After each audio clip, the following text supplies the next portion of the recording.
and clarity is that it's less grainy and a little bit more crisp.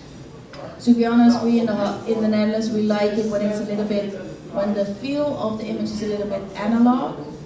So it feels like you shot it with an analog camera, and we don't like it. That I think I want to get a little bit into that, because the thing with cinematography is that when it looks less like AI, we think it's better.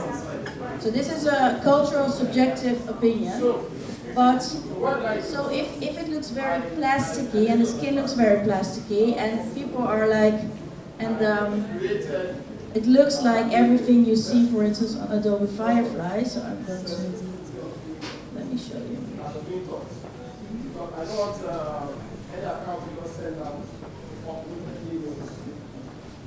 Then when we can see that it's AI generated, we usually, in our agency, we usually turn it down. So we say, okay, we have to do it again because it looks AI generated. So it helps to add grain,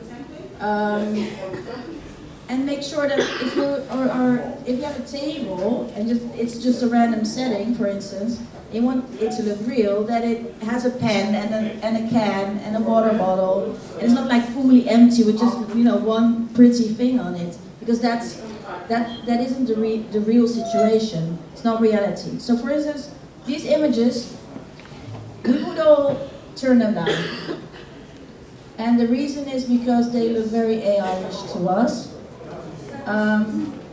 So if you are interested in working with Western agencies, that would kind of be good to know, because the default aesthetic of AI is high contrast, very colorful, like popping colors, and crisp, very crisp. Like it's ultra resolution, right? That's kind of how it looks. So it looks a little bit like a 3D render, and that makes it look fake, in our opinion. So our clients, when we generate images for them, they don't want people to know that it's AI. They just want people to think that it's photography. Okay. All right. So where was I? Oh, yeah, magnificent. So what I did is I used the comparable prompt of what I wanted to generate. Magnific is not, the prompt is not super important, but what Magnific does is if you don't add, for instance, 20-year-old Naomi Campbell, what I did here, it will think that it has to create Naomi Campbell as she is now. So she's going to look older when you do that. Or, for instance, if you say near a market vendor in a bustling food market, you don't add like the location to it, it might think that it's in Asia, and it will generate like other ingredients or other textures and other optimization. So that's all good to know. So the things that can help you optimize the image in a certain way are advised to, prompt with the upscaling. And what I did is I really wanted her to look like Naomi Campbell. So what I did at first, to show you the difference. So here I did not add that she was a young, right? So here I did not add in the prompt that she was 20-year-old. So what I said here was just Naomi Campbell.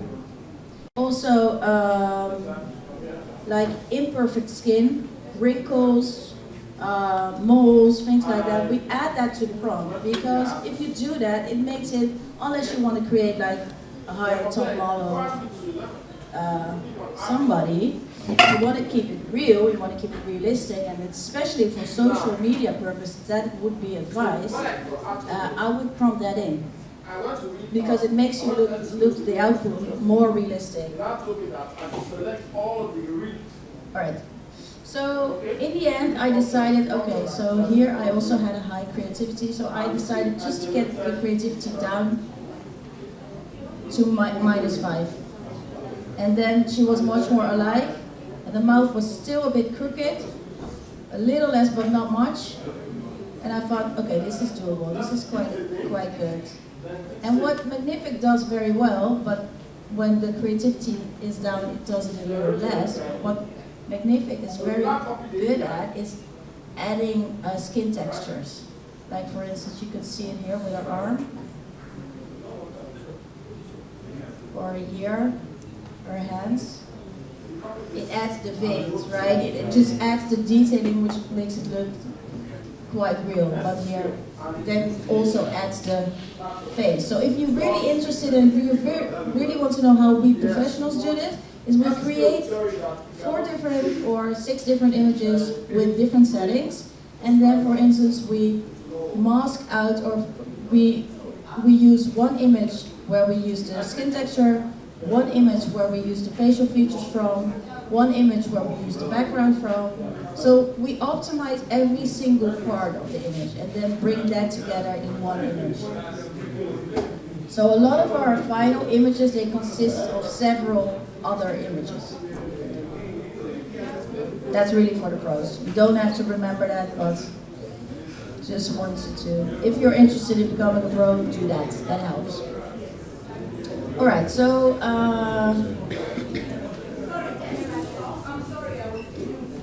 so when I generate something with yeah, so there's a lot of naked boobs here. So eyes closed. So what you do is when it's ready, you download it, and then you can enhance it here. So it's a little bit inconvenient that you cannot enhance it with a single go. So you have to download it first, then upload it again, and then enhance it. But yes, that's how it goes. And then what you can do then is create a video.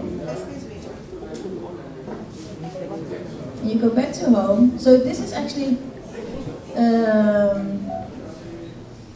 all the features that Flux has. So it can do flux generation, it can do video, it can do real-time generation. So it means that you can just, actually draw a sort of AI drawing. Also very interesting, especially for people who have artist kind of needs and have also artist skills.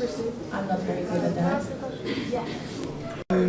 I've tried to do some fashion images before, and I will use the same prompt, and if I just write model, it will give me a beautiful blonde, blue-eyed model. Yes. But once I put in plus size black model or black Nigerian, it will have what it did to Naomi. So either the breasts are all coming out, or the skirt, the same clothes.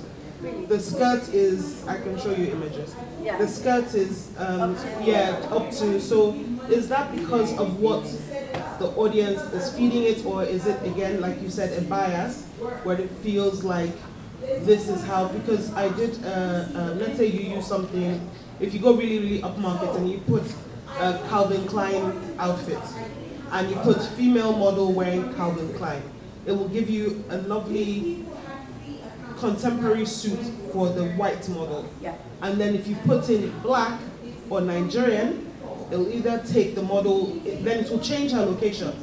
It will take her to Ajegule. Yeah. And then it will put her in shorts and trampy high shoes and hair that looks ridiculous, and then the breasts are all out. No difference in the prompt except for color.